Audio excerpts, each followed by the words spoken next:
nobody's more upset about our performance on Saturday and our loss to San Jose State than Chad Morris, our entire coaching staff, and the players in that locker room. I mean, we feel the pain tenfold in that locker room that our Razorback fans are feeling. And so my message to them is hang in there with us. I promise our Razorback fans that we have the right person leading our football program.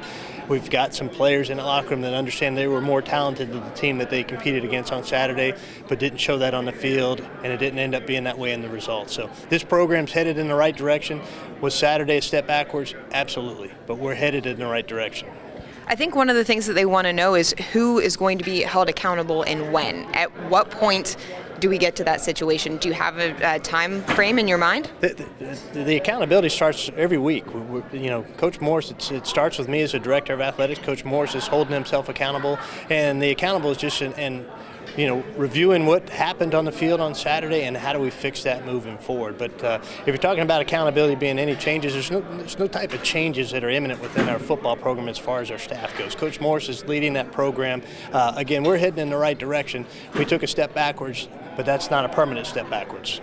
So at this point, there's been no conversations about, Chad Morris coaching for his job, coordinators, any changes at all coming to the coaching staff? Absolutely not.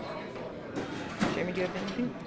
Hunter, with the A&M Arkansas game this weekend down in Arlington, Ross Bjork told the Dallas Morning News in an interview he's interested in having the game return to campus sites after 2024. What are your thoughts on having the A&M Arkansas game coming back to campus? Well, obviously, we enjoy playing in Dallas, and we enjoy the relationship and the partnership that we have with Mr. Jones and the Jones family, and playing there in the Cowboys venue at AT&T Stadium. But we also, Texas A&M is a great rivalry game to have on campus, and so as we continue to evaluate, whether this is the right place for us to play that game in Dallas or not.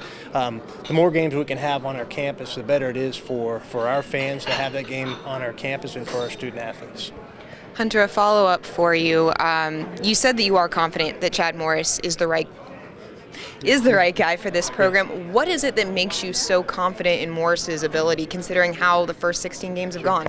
Well, I know where this program was when he took it over. I know what was going on in the locker room, and I can see the evolution of this program because I'm around it day in and day out. And many of our fans that are critical, they just see what happens on a Saturday. They don't see what's happening day in and day out in the locker room and the culture that's being created there. And we're going to have to be patient. And I said it earlier, more patient than any of us want to be, including Coach Morris. But this program is going to make some great strides. And look, we're 2-2 in a 12-game season. We still have 8 games to play. Just ask our Razorback fans to hang in there with us. I hate to put you on the spot. Can you give us any tangible examples of the things that you've seen, since fans don't get to see that every day? Sure.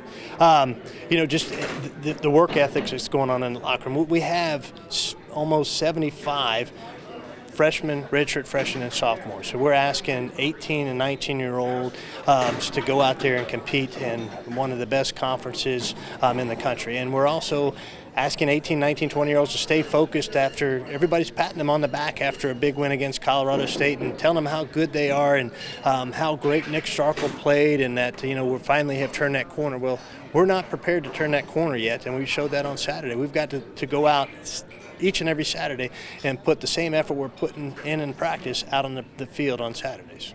Can I ask you what qualifies for a successful season in your opinion this year? I know a lot of people want to put a win total on it. Chad Morris doesn't.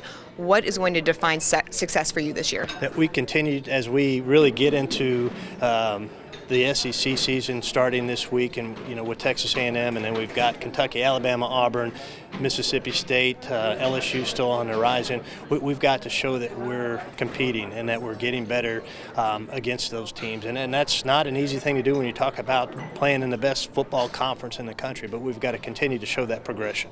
All right, thank you. All right, thank you very much. Appreciate your time.